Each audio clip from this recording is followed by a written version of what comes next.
Muitos países ainda enfrentam uma grande pressão sobre os preços subjacentes, o que eleva o núcleo da inflação acima da meta dos bancos centrais. A inflação subjacente é a variação de preços de bens e serviços que exclui os itens voláteis, que é o que realmente puxa a inflação, nos alimentos e energia. Então, pergunta que não quer calar: aumentar as taxas de juros ou enfrentar uma recessão?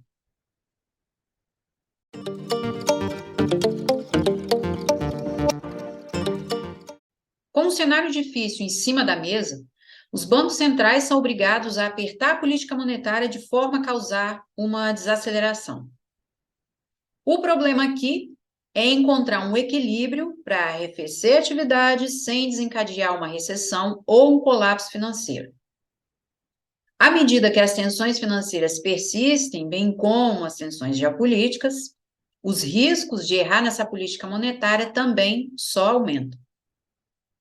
A situação internacional ainda é muito volátil, muita volatilidade, choques cruzados e muita incerteza também. E devido a esses choques anteriores, como a pandemia, como aconteceu na pandemia, essas questões monetárias ainda dominam a situação. Ainda não é inscrito no canal? Se inscreva no canal e descubra as principais tendências do mercado brasileiro. Contribua com o canal, se você gosta do canal, gosta das análises, contribua com o canal com os satoshis via Redlight. Então não perde tempo, aumente o seu sucesso juntando-se ao Trend Squad.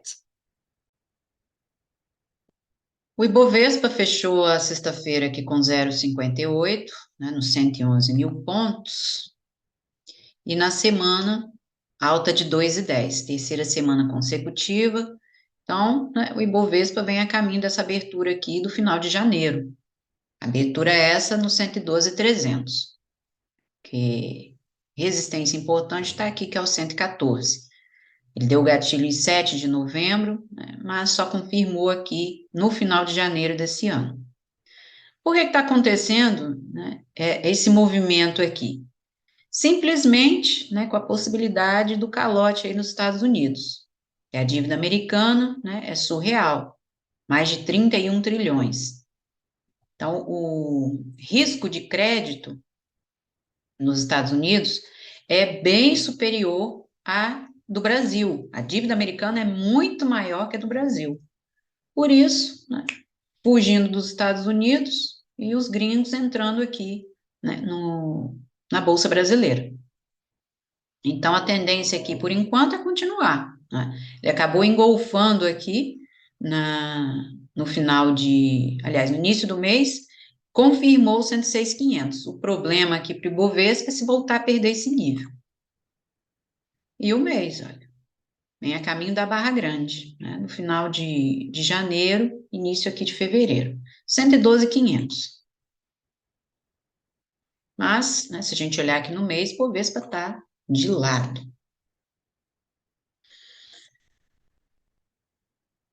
E o dólar? O dólar teve muita volatilidade, né?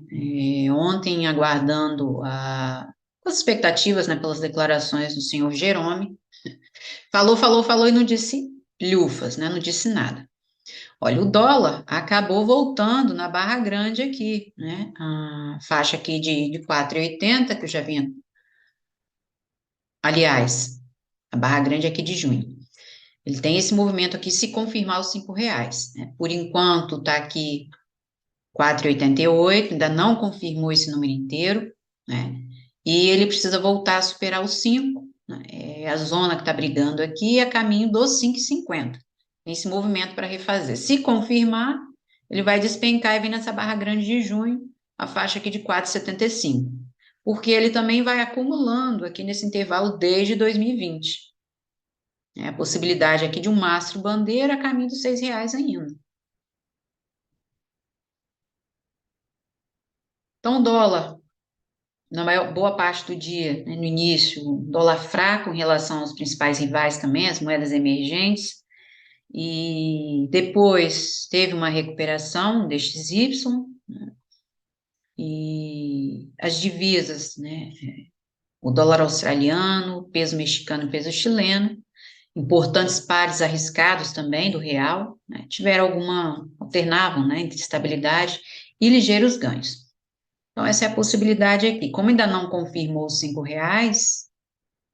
né, ele está brigando aqui nesse número inteiro e confirmando aqui, né, ele tem esse movimento para refazer, que é 5,30 e a caminho dos 5,50. É a próxima zona importante aqui do dólar está aqui. Foi aqui que ele reverteu, né? Então, aqui, por enquanto, a possibilidade de fundo duplo para refazer movimento. Vamos ver, né? A briga, por enquanto, está aqui nos R$ 5. Será que vai ter Disney, gente? Vamos ver, né? Ai, ai. E eu vou começar aqui com Petrobras, né? Porque no início da semana, a Petrobras anunciou sua nova política de preços, né? Diesel, gasolina, e abandonou também a paridade de importação, né? Como base principal para os reajustes aí dos combustíveis. Só que após o comunicado, né, Petrobras deu aqui um salto e fez aqui o teste dos 27, né? E o mercado acabou entendendo, né, que o cenário ia permanecer próximo do que já era praticado. Então, houve uma reação positiva aqui, né, foi o gap e tal.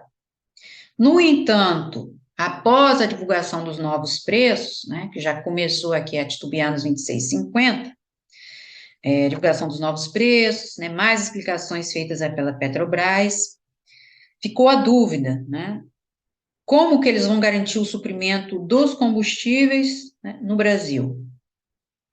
Porque o Brasil, ele, apesar, né, de ter a exploração, ele não tem capacidade de refino suficiente para abastecer, né, toda a demanda nacional. Então, acaba que o Brasil tem que importar, né, o combustível, ação inevitável. Eles não têm o refino, né, capacidade de refino suficiente, então acaba sendo importado, né. Então, até o momento da divulgação, quem realizava a importação, né, do combustível entre as grandes distribuidoras era a Vibra, a antiga BR Distribuidora, a Raizen e Ipiranga, o Grupo Ultra, né, Ultrapar. No entanto, a partir dessa nova política, não vai fazer muito sentido, né, as distribuidoras importarem o combustível no preço internacional, que está muito acima, para vender no mercado interno, né, com prejuízo, com preço muito inferior, né? Então, o que vai acontecer? A Petrobras vai realizar tal importação e vai ter que assumir o prejuízo, como já aconteceu no passado, gente. Então, por isso que eu falo, né? Vocês estão achando muito bonito, tem muita gente falando, né? Achando muito bonito, tá tudo muito bom, os vídeos aí, os memes aparecendo nas redes sociais, né? O cara abastecendo lá o combustível do caminhão, né? Abastecendo lá o caminhão e falando para o frentista deixar transbordar, porque está tudo barato. Gente, a fatura vai chegar, né? A quem lembra aí do governo Dilma, né? Que a Dilma fez? Qual foi o rombo que ela deu? Então, o prejuízo vai ser proporcional à diferença entre o preço internacional, né, de venda e o preço interno de venda. Portanto, nós temos uma guerra em curso, né? Rússia e Ucrânia. A gente viu no início dessa guerra o que aconteceu. O petróleo disparou, né? Foi a US$ 120.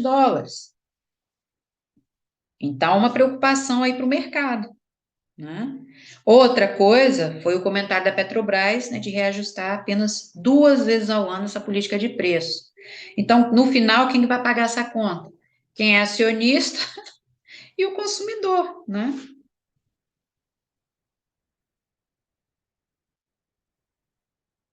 Agora, será que as outras petroleiras, né, não vão sentir o baque?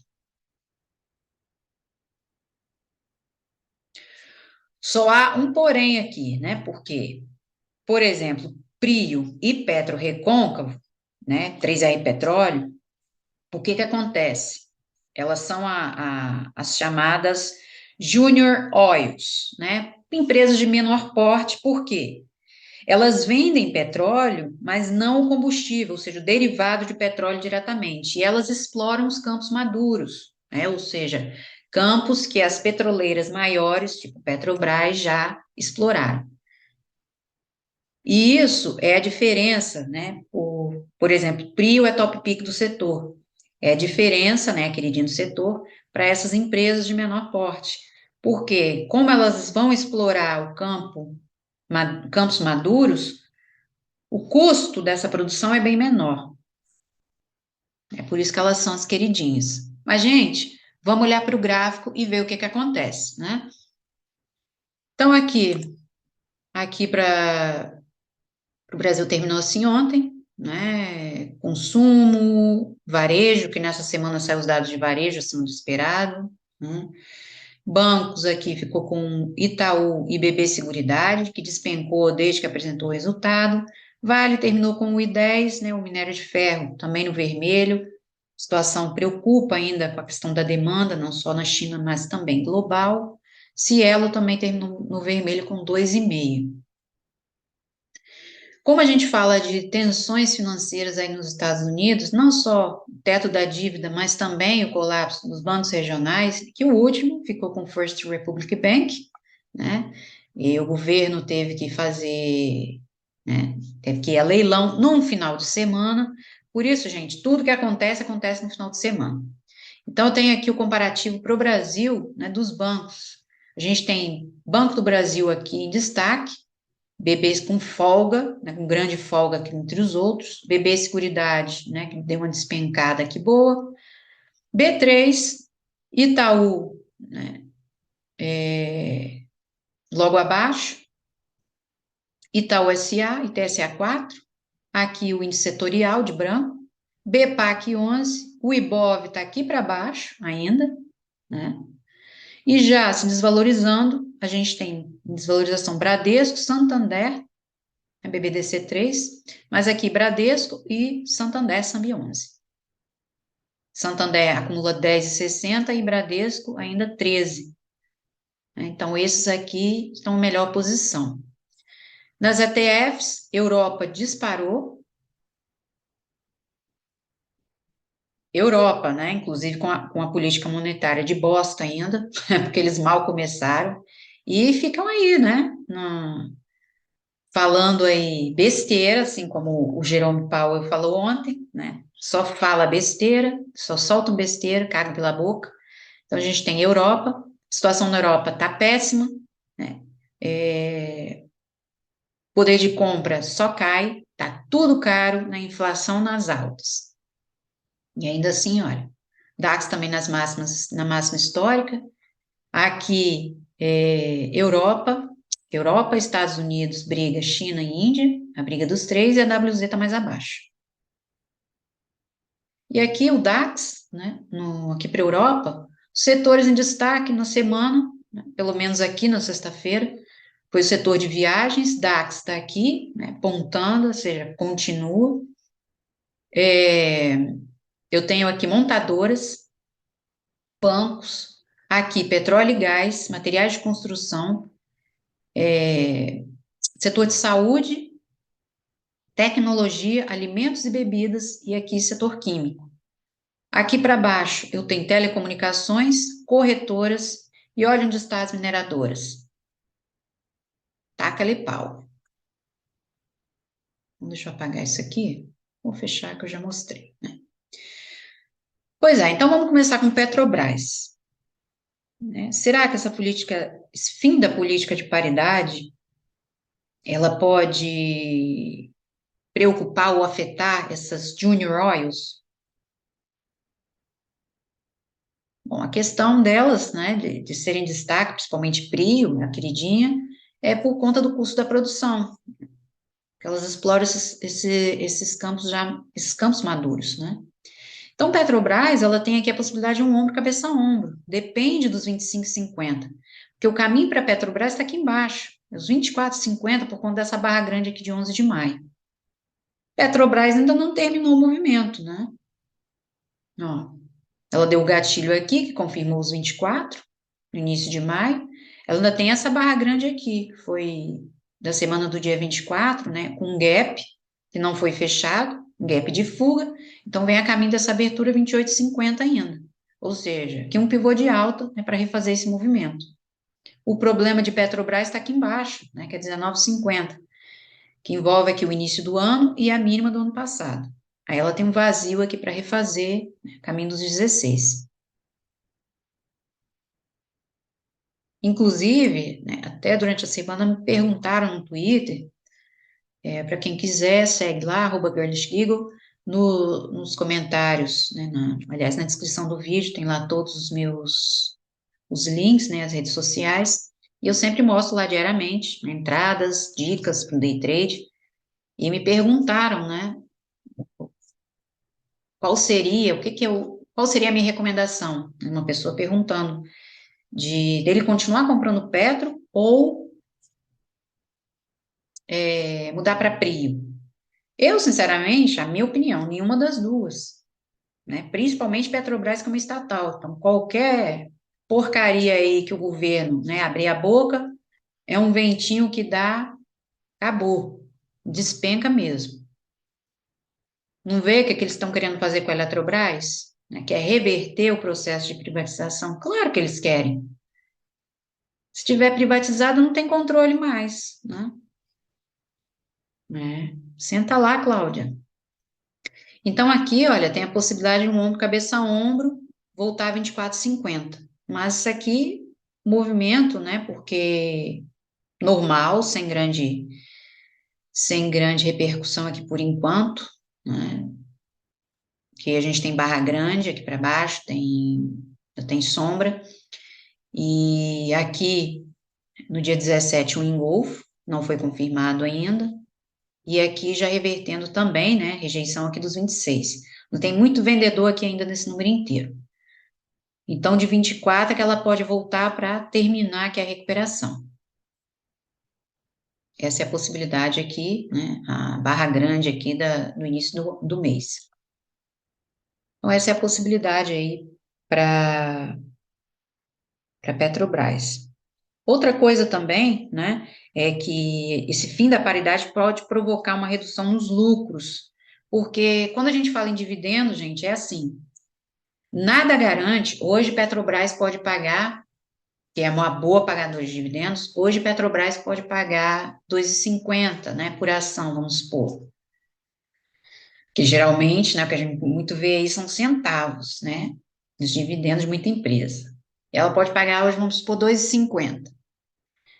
Nada garante que no próximo pagamento ela vai pagar esses 2,50 outra vez. Ela pode ser muito menos, entendeu? O que ela fez no passado, né, não vai garantir o hoje, nem muito menos o futuro. Então, essa coisa de dividendos, né, depende muito, a questão dos dividendos depende muito, porque muita gente se ilude. Vai depender de quanto tempo você tem as ações, de quantas ações você tem e qual será a forma que a empresa vai pagar, né, esses dividendos, qual é a forma de pagamento. Entendeu? Então, pode provocar essa redução nos lucros e, consequentemente, os dividendos também, né? Porque, como consequência, o dividendo dela agora, né, vai depender da cotação do petróleo. Então, vamos ver no que isso vai dar, né? Então, aqui a barra grande é para Petrobras, né, voltar aqui nos 24,50. Vamos olhar Prio, top pick do setor. Bom, Prio, o que aconteceu aqui? A Prio tinha aqui uma possibilidade, inclusive já tinha feito aqui, né? Só que estava havendo muita briga nos 35,50. Esse padrão que ela tinha deixado aqui no dia 9, né? Que é um pimbar. Mas ainda havia muita briga em 35. Então ela foi acumulando durante muito tempo até que confirmou. Ela começou a reagir no dia 16. Veio aos 36, porque a barra grande da semana do dia 17 de abril. Só que a reversão dela só acontece aqui em 38. Então, aqui, até o momento, que eu consigo, por enquanto, que o gráfico sinaliza, é um ombro, cabeça, ombro que ela está formando aqui. E aqui a faixa de 29,50, né, para ela terminar esse segundo ombro. Mas é a faixa de 28, porque até aqui a gente tem muito suporte, porque a gente tem a barra grande no início de outubro e o gap que não foi fechado. Mas é em 28, né, que a situação piora. Então, aqui, se ela confirmar o 38, a gente tem o quê? Um pivô de alta. Ela vai em busca dessa barra grande aqui. Ó, estão vendo? Que é a faixa dos R$ 40. O movimento pode continuar. Mesmo porque ontem também, na sexta-feira, olha, um gap não foi fechado. Só que ainda tem aqui 36,50, né? Que ela ainda não confirmou. Então, ela pode voltar aqui na próxima semana ainda, para mais um teste. Tem o média flat nos 35. Então, assim, vamos ver se ela vai confirmar os 38, é a zona mais importante. Se ela reverte daqui, ela volta nesses 32,50, porque ainda tem muita sombra exposta aqui. Então, só há duas possibilidades. Se ela reverter, ela vai continuar com o segundo ombro. Se ela confirmar 38, a gente tem o pivô de alta, caminho de 40. Essa barra muito grande aqui de 13 de fevereiro. Mais um teste na faixa 50 ela vai fazer, porque ela ainda não confirmou, ainda tem gap. Tem o teste aqui da faixa 50. E o mês. O problema dela é 28. É aqui que o trem despenca.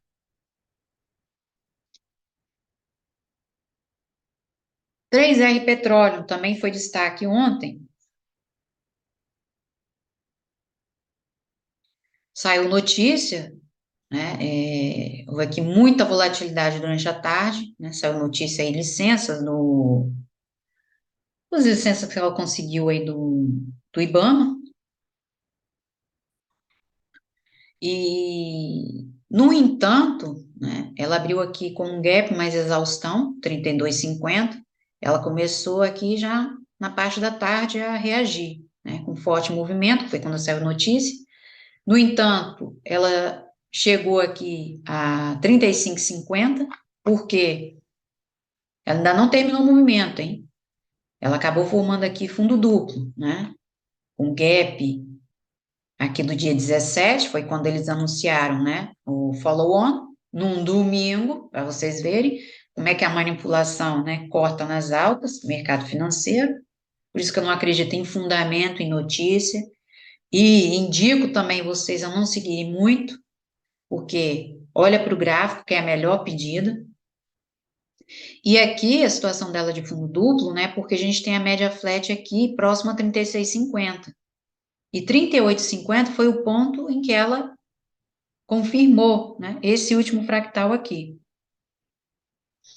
Então, por enquanto, ela está nessa barra grande, de março, né, 1º de março aqui o 36, né, mas ela veio a 35,50. Então, aqui uma estrela cadente, no entanto, né, vai haver mais um teste aqui, né, onde foi que ela reverteu, ó, 34,50.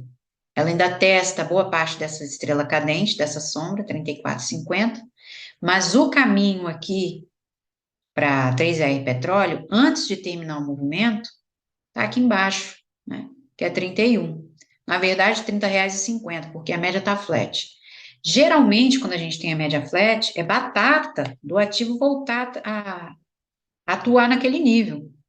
Então, aqui, olha, ela continua, a menos, né, que no final de semana aconteça alguma bosta aí ela já abre com gap, pode abrir com gap de baixa, mas por enquanto o que indica aqui é recuperação, e aí sim, ela vem a caminho desses R$ 30,50, os 31.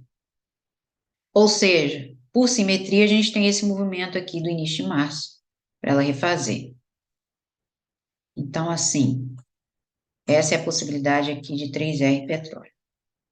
Então, como saiu aí, né, eles anunciaram follow-on, mas o conselho, né, já ao longo de março, no mês de março, já vinha se enchendo aí de opções, né? É isso aqui, ó, possibilidade de 3R petróleo. Então, assim, o que é que dá mais dinheiro? tradear, né? Vamos falar aí no vulgo tradear ou explorar Campo Maduro? Ah, dá licença, né? Portanto, day trade é difícil? É difícil, é difícil, mas é a melhor opção. Quer dizer, a pessoa aqui, olha, que estava, né, comprada, porque até então ela vem aqui com um movimento de recuperação, principalmente quando chegou nos 30, tomou e não foi pouco. Dá licença, né? O mês dela, né, que a gente tem o suporte aqui da faixa dos 26,50, então já se aproximou dessa barra grande, né? O gatilho foi aqui em fevereiro, com os 38,50.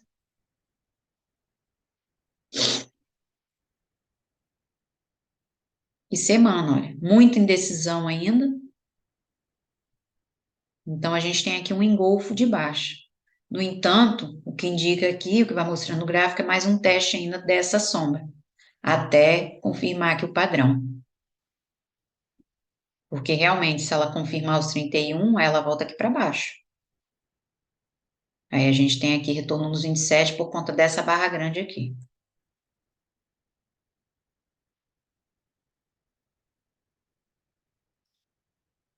Petro recôncavo.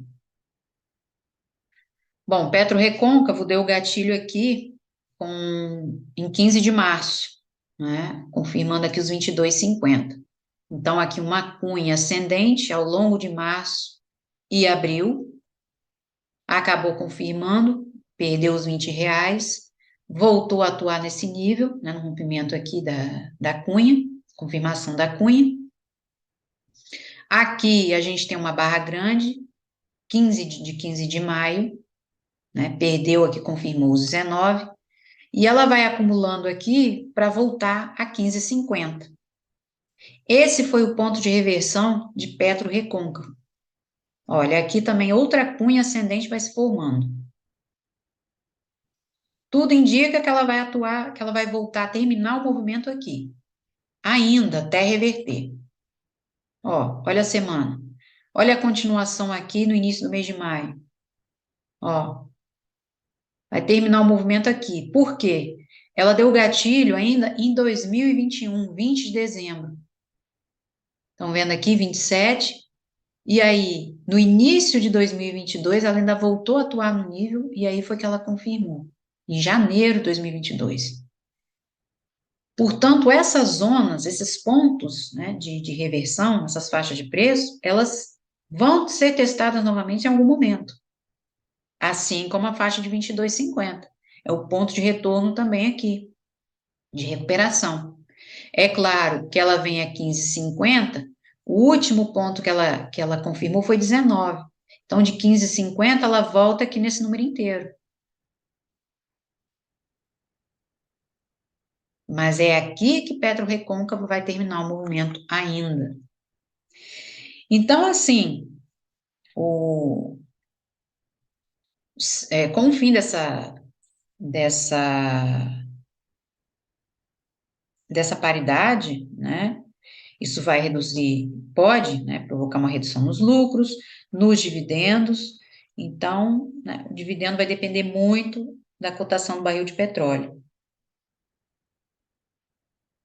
Então, como a gente já tem um histórico, já vimos anteriormente, é muito difícil, né, de imaginar que Petrobras vai manter os mesmos patamares daqui para frente. Outra coisa, né, o que eles falaram aí, abriu a boca para falar, né, Petrobras e governo, esse governo, então, já nem digo nada, nem vou falar muito, né, já recebi um WhatsApp aqui do meu advogado, ele não quer, não vou estragar as férias dele. O que esperar desse governo aí, já, né, pela terceira vez, eu não espero nada de bom. Então, transparência aí foi com Deus, não acredita em nada. Petrobras não trabalha para o povo, Petrobras trabalha para ela própria, né? E para o governo. O que que eles pretendem com isso? Ajudar o consumidor? Ah, peraí. Ó, Petro Recôncavo 15,50. Parabéns a quem votou, a quem rasgou o título, tá? que a giromba vai chegar. Bom, a situação é essa, né? E a probabilidade aí para cada ação também é essa. O PetroRecon vai terminar o movimento aqui. E vamos ver alguns destaques de ontem, né? CVC foi destaque na abertura, BIF3, Taesa, né, liderando as altas.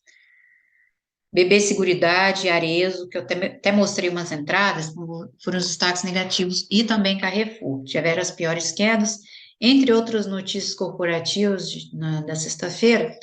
Então, vamos olhar aqui BB Seguridade, né, que ali no comparativo que eu mostrei, era o destaque, né, de maior movimento de longe, e Banco do Brasil também. E BB Seguridade, né, ela formou aqui um topo duplo, mas o vértice em 32. Então, com a divulgação aí do primeiro trimestre, o primeiro trimestre dela, né, surpreendeu o mercado, porque foi bem acima do esperado, que eu não acredito, né? Então, assim, só que o mercado reagiu muito mal. E ela já vinha sinalizando que na semana anterior, no início de maio, uma divergência de baixa aqui nos 34. O gap ainda não foi fechado. Então, ela abriu com gap aqui e foi ladeira abaixo durante toda a semana, confirmando, né, os 32. Então, o caminho aqui que eu vinha mostrando é a barra grande, de 6 de janeiro. Tá aqui a abertura dela, R$ 30,86, ou seja, os 31. Então, ontem eu até fiz uma entrada, né, mostrei, e como a gente tinha barra grande na abertura, né, o que que ela ia fazer? Uma recuperação, que era 31. Ainda assim, o primeiro movimento que eu peguei aqui, ela se aproximou. Ela ainda voltou a testar, que é a faixa de R$ 30,50. Tá vendo, gente? Como essas faixas, esses níveis, são mais importantes que média? Essas são as zonas, são os pontos, né, de reversão ou continuação. É a faixa 50 e número inteiro. Então, agora, né, o que vai acontecer aqui em BB Seguridade? Ela vai repetir esse movimento anterior, no final aqui de dezembro do ano passado.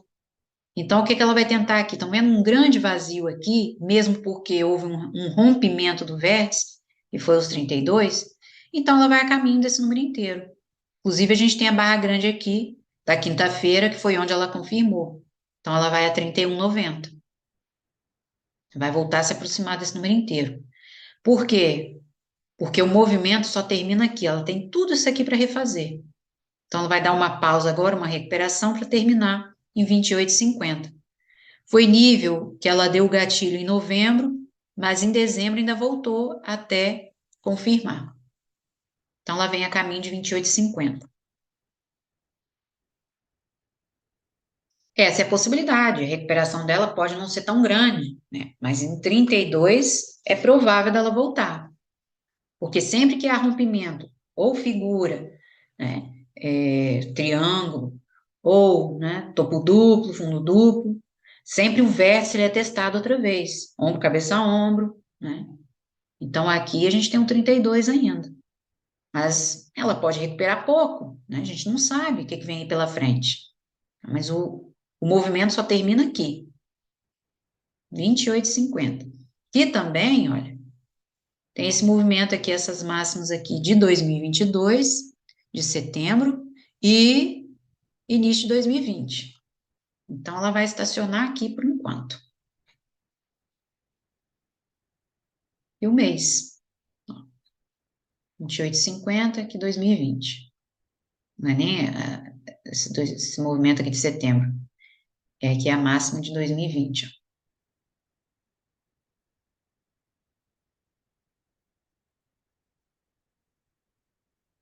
Uma situação aí dos bancos nos Estados Unidos, né? Eles estão em cima aí de uma pilha de empréstimos. E o First Republic Bank foi com Deus, por quê?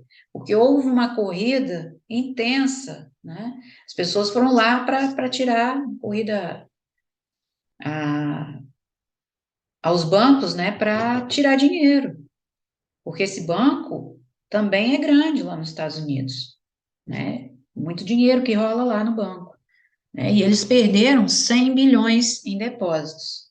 As pessoas raparam as contas. E isso vai continuar. Então, qual que é a situação agora? Ontem, o Jerome Powell não disse muita coisa, né? O coisinha lá, o bonito. Ele falou, falou, falou e não disse nada.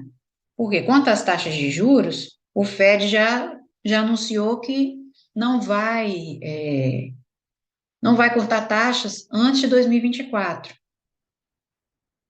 Então, a tendência para o ano, né, é continuar. Eles podem dar uma pausa em junho, segundo eles já declararam, mas a tendência é eles continuar aumentando. Eles têm 5% aí de taxa de juros, né? Porque quem é 5% quando o Brasil tem 13,75. Enfim, eles têm 5%, né? E aí tem o teto da dívida. Bom, não acredito muito, né, que eles vão deixar isso,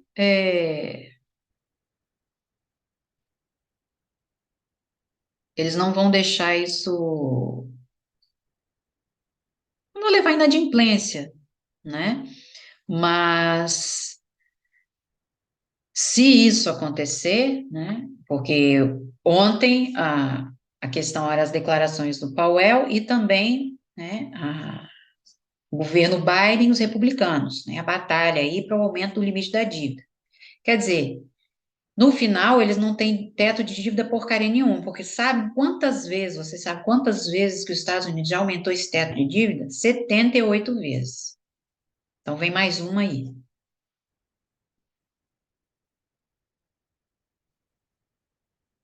Então, se eles aumentarem o teto da dívida, é inevitável. Eles vão ter que continuar aumentando, aí sim que eles vão ter que continuar aumentando. Aí eles vão começar a abrandar só em 2024. Mas quando? Que o ano tem 12 meses. Eles não disseram quando, que dia, não é? Só que é improvável, mesmo que eles tenham um acordo, é improvável, né? Porque ontem os republicanos saíram fora, desistiram, né, de resolver, deram uma pausa, mas mesmo que aconteça esse acordo, é improvável que eles abordem grandes questões, né, de maneira substancial, ou seja, que vá resolver mesmo a situação, porque a dívida deles já é impagável, já é trilionária, né? E será que eles vão realmente se comprometer a reduzir esse déficit nos próximos anos? Ah, não tô vendo isso. E aí, o que que vai acontecer? Eles vão ligar a máquina, vão começar a imprimir dinheiro doidado que fizeram na pandemia, o mercado vai explodir e o dólar despencar, né? Vai levar commodity, entre outras coisas, junto. Que o setor já não está bem das pernas, mesmo porque estão dependentes da China, achando que a China vai dar uma de Sassá no tema outra vez, e não vai, né? Como eles fizeram na pandemia. Porque a China, na pandemia, ligou a máquina, mas para salvar as empresas, não foi ajudar as famílias. E é por isso que o consumo ainda não deslanchou, né? Portanto, se aumentar limite de dívida, isso já é feito aí, já foi feito repetidamente várias e várias vezes, né? Nunca tem um limite significativo para a dívida. Então, meu filho, é como eles colocam aí no, no Brasil, nos salões, né, nas barbearias. Fiado é como a barba, se não cortar, cresce, meu filho. Tá astronômica, né? E isso vai acabar o quê? Um colapso financeiro, né? Desastroso mesmo. Os bancos, eu não sei se eles vão dar grande assistência. Esse First Republic é grande, né? Agora já tem um aí no sovaco da cobra, que é o Paco West, que já começou a tremer as pernas, nas 2 semanas atrás, eu acho. E essa corrida aos bancos vai continuar, porque não estou vendo, né? Pelo menos, eu penso assim, quem tem realmente dinheiro, não é possível que vai ficar dormindo.